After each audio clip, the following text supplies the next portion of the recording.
ফাইলে গেলাম, নিতে গেলাম, একটা পেজ নিলাম, এখান থেকে আমরা A4 পেজ নিয়ে আনিলাম। A4 আছে, আরও অনেক সাইজ আছে।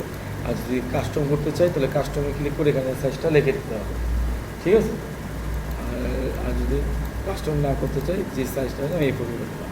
এটা পিক্সেল, পয়েন্ট, ইঞ্চি, যে মাপটা দরকার আমরা ইঞ্চিতে দিলাম, ইঞ্চিতে কাজ করলাম। কালার মোড, যদি পেজের কাজ হয় ছাপানোর কাজ তাহলে সিমওয়েকের মাধ্যমে, আর যদি পেজের কাজ না হয় তাহলে ঠিক আছে। নিয়ে এটা যে পেজের কাজের জন্য এটা বেশি ইউজ করা হয়, সিমওয়েকে কালারটা নিলাম, ওকে। এবার এখানে আমার আগের টুলের মতনই আসছে এখানে। তো এখানে একবার ইজি, এগুলো তাড়াতাড়ি শেষ হয়ে যাবে। তো আমরা এখান থেকে শুরু করি, ওগুলোও দেখাবো, এখান থেকে শুরু করি। এই যে এখানে ক্লিক করলে, ছোটো একটা অ্যারোর মধ্যে একটা ক্লিক করলে বাকিগুলো দেখা যায়। কিন্তু এখানে আমি যদি রাখতে চাই তাহলে এই অ্যারোতে আসবো, টি অ্যারো, এখানে একটা ক্লিক করে দিলে এটা থেমে যাবে এবং এটাকে সোজা এদিকে ওদিকে রাখতে পারবো। ক্লোজ করে দিয়ে চলে গেল।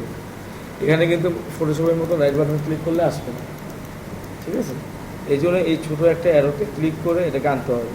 আনার পর এই ডান পাশে গিয়ে এই টি অ্যারোতে একটা ক্লিক করতে হবে। ক্লিক করলে থেমে যাবে, তারপর আমি এটাকে নাড়াচাড়া করতে পারি। তো এই টুলগুলো আমি এখন শিখবো। রেক্টেঙ্গেল টুল, তো এখানে ক্লিক করে, এখানে কিন্তু আমার লেয়ার প্রয়োজন নাই, এই লেয়ার প্লেটা আছে, কিন্তু লেয়ার নেবো না।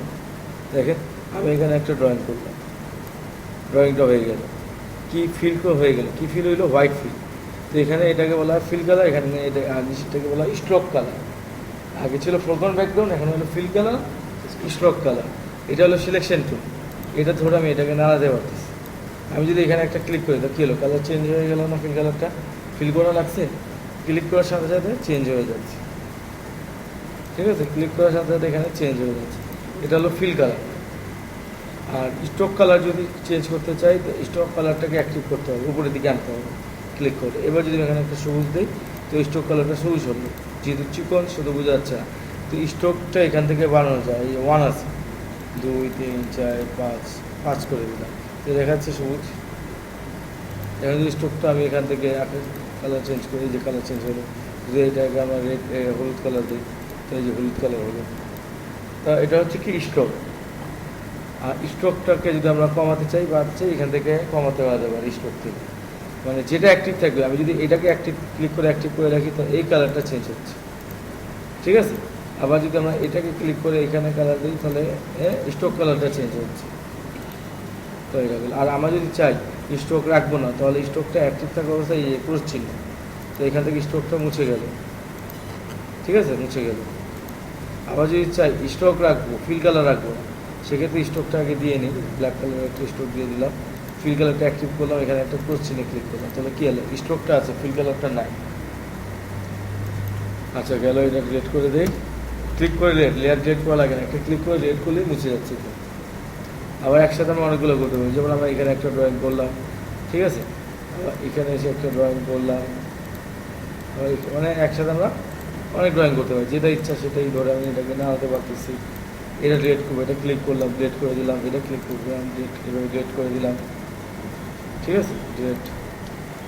আবার যদি চাই আমি একটা পারফেক্ট মাপ নিয়ে কাজ করব, যেমন 3/2 একটা বক্স বানাবো, এখানে একটা ক্লিক করে দিলাম, তাহলে এখানে উইথ হাইট চলে আসছে। আমি এখানে 3 লিখি মানে 3 ইঞ্চি, আর এখানে 2 লিখলে কী মনে হচ্ছে? 2 ইঞ্চি। 3/2 লিখে ওকে করে দিলাম, তো 3/2 একটা বক্স তৈরি হয়ে গেল। এখানে সহজে মাপ নিয়ে কাজ করা যায়। তো একইভাবে রাউন্ডটা, এখানে যদি আমরা একটা ড্রয়িং করি, এই যে রাউন্ডটা চলে আসছে। ফিল কালার, স্ট্রোক কালার তো সবচেয়ে একই ব্যাপার। আবার যদি ক্লিক করে দিই তো উইথ হাইটটা বলে দিতে পারবো, যেটা আমি এটা বলি 6/2, 2.5, 6/2 ইঞ্চি একটা হবে। আর রাউন্ডের পরিমাণটা যদি বাড়াতে চাই 167 আছে, আমি 267 করে দিই, তো রাউন্ডটা কী হবে? বেশি হবে, 267 ওকে করে দিই, বেশি হবে। এই যে রাউন্ডটা কিন্তু বেশি হয়েছে।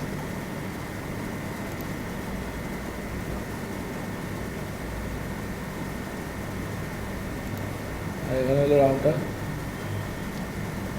কম হয়েছে। তো এইভাবে মেপে যদি এখানে কাজ করা যায়।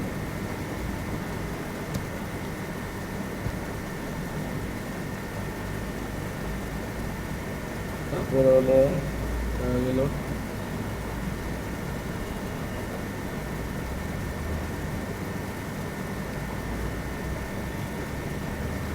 সার্কেলটা, তো এখানে যদি একটা ড্রয়িং করে আমি ইচ্ছা মতন ড্রয়িং করতে পারতেছি, ইচ্ছা মতন ড্রয়িং করতে পারতেছি, আর ক্লিক করে দিলাম উইথ হাইট বলে দিলে আমি 3x3 একটা সার্কেল বানাবো। তো 3x3 একটা সার্কেল তৈরি হয়ে গেল।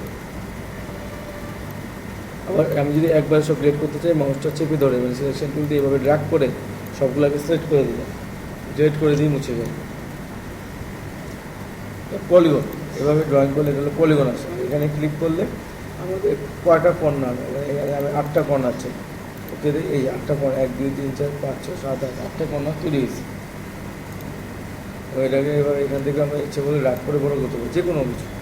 এই কর্নার ধরে ড্র্যাগ করলে ছোটো হবে এবং ড্র্যাগ করলে বড় হবে। তারপর স্টার টুল, এখানে যদি আমি স্টার টুলটা নিয়ে ড্রয়িং করি স্টার হয়ে যায়।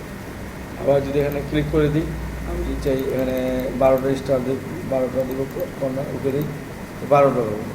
তাই যদি বড়ো করতে চাই এখান থেকে আমি কর্নার ধরে বা অল্টার শিফট ধরে করি, সমানভাবে ছোটো হবে, সমানভাবে বড় হবে।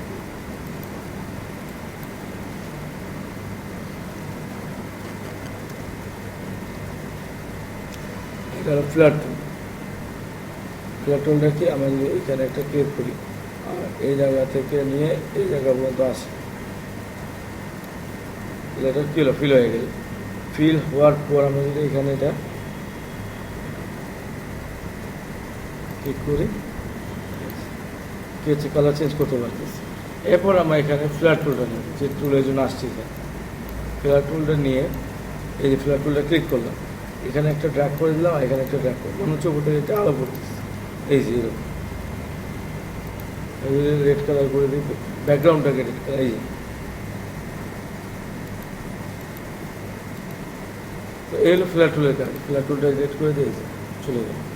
এইটা নিয়ে আমি এখানে একটু এইভাবে ক্লিক করে দিলাম আর এখানে একটা ক্লিক করে দিলাম, এই যে, ঠিক আছে। হলো ফ্ল্যাট টুল।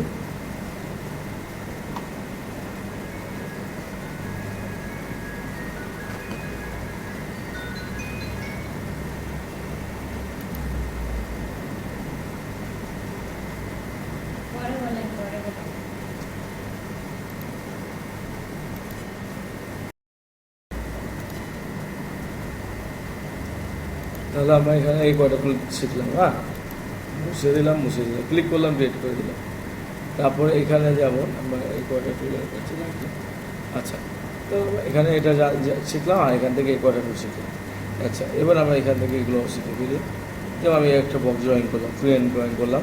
তো এখানে দুইটা টুল আছে, একটা হচ্ছে গ্রুপ সিলেকশন টুল, একটা হলো ডাইরেক্ট। এই ডাইরেক্ট সিলেকশন টুলের কাজটা কি, এই ডাইরেক্ট সিলেকশন ক্লিক করে আমি যদি এই কর্নারটাকে সিলেক্ট করি, তাহলে দেখাচ্ছে কি এখানে সাদা, এখানে সাদা, এখানে সাদা, এখানে কিন্তু ভরাট কালো। তবে এই অ্যাঙ্গেলটাকে ধরে কিন্তু মডিফাই করতে পারি। আমি শেপটাকে যদি আমি চাই এই অ্যাঙ্গেলে নিয়ে যাবো, নিয়ে যেতে পারি, ঠিক না? তাহলে কী করলাম, জাস্ট যে কর্নারটাকে আমি চেঞ্জ করতে চাই ওই কর্নারটাকে এইভাবে মাউস চেপে একটা ড্র্যাগ করে দিলাম, চলে ড্র্যাগ করে দিলাম এবং জাস্ট এটাকে ধরে আমি এই অ্যাঙ্গেলে আনলাম, এই যে। আর যদি দুইটা কর্নারকে সিলেক্ট করতে হয় তাহলে দুইটা কর্নারকে আমি এইভাবে সিলেক্ট করলাম। এবার যদি এটাকে ধরে আমি এই চাপিয়ে দিতে পারি বা উপরে নিয়ে যেতে পারি, এই যে এরকম, বুঝা গেল? এটা হলো ডাইরেক্ট সিলেকশন টুলের কাজ। আচ্ছা, আরেকটু বুঝাই। এখানে যদি আমি একটা স্টার বানাই, ডাইরেক্ট সিলেকশন টুল নিয়ে এই মাথাটাকে সিলেক্ট করলাম, তাহলে আমি যদি এখন টান দিই তাহলে এই মাথাটাই লম্বা হচ্ছে। আবার এই মাথাটাকে সিলেক্ট করলাম, এইভাবে আমি এটা দিই,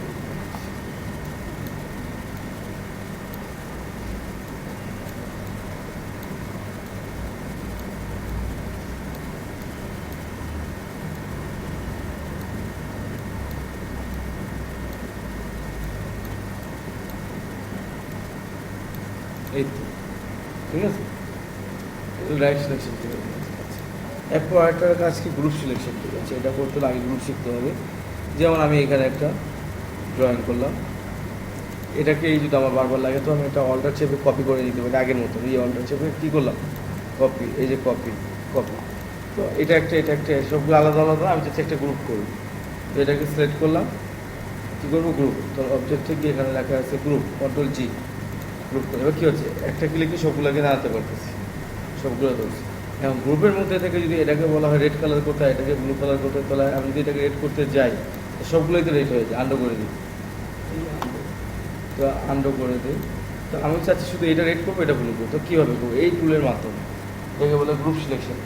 এই টুল দিয়ে এখানে ক্লিক করবো এবং এখান থেকে একটা ব্লু কালার নিয়ে নিলাম, আর এখানে একটা ক্লিক করলাম, এখান থেকে একটা রেড কালার নিই। তাহলে আমি গ্রুপের মধ্যে থেকে আমি এই কাজটা করতে পারলাম গ্রুপ সিলেকশন টুল দিয়ে। এগুলো গ্রুপ সিলেকশন টুলের কাজ, ঠিক আছে? তো এটা গেল। এবার আমরা আরেকটা কাজ শিখাই, যেমন এখানে আমরা ম্যাজিক কন্ট্রোলের কাজে আগে শিখছিলাম যে এক কালার সিলেক্ট করে, এখানে সেম। আমি যদি সবুজে ক্লিক করি, এই একটা সবুজ, এই একটা সবুজ, কী করে সিলেক্ট করি। এখানে যদি ক্লিক করি একটাই সিলেক্ট করি, এখানে যদি ক্লিক করি একটাই, বোঝা গেল? তো ম্যাজিক কন্ট্রোলের কাজও এটাই, আমার যদি এক কালার হয় তাহলে এটাকে সিলেক্ট করে আমি এখান থেকে কালারটা চেঞ্জ করে নিতে পারলাম। তারপরে হচ্ছে এই টুলটা, এই টুলটাও এখানে সেম, ওই লেসো টুল। এখানে আবার ড্রয়িং করা যায় না, এই যে এইভাবে হয় কিছু, আমি যে এই যে ড্রয়িং বানাইলাম, হয় এখানে সিলেকশন কিছু হয় না। এখানে হলো কি, আমি যদি কোনো কর্নারটাকে সিলেকশন করতে চাই এইভাবে ধরতে হবে, তো আমার এটা দরকার নেই, আমাদের ডাইরেক্ট সিলেকশন টুল দিয়ে এই কাজটা হয়ে যায়, ঠিক না? যেমন আমি এই কর্নারটাকে ধরবো, এইভাবে ধরলাম, ধরার পর তো আমাকে এই টুলে আসতেই হবে, নাহলে তো কাজ হবে না। তো একেবারে এই টুল দিয়েই করতে পারি কাজ, ঠিক আছে? তাহলে আমাদের এই এখানকার এই দুইটা টুল আর এখানকার এই টুলগুলো শেষ। তো আপনারা এখন প্র্যাকটিস করুন।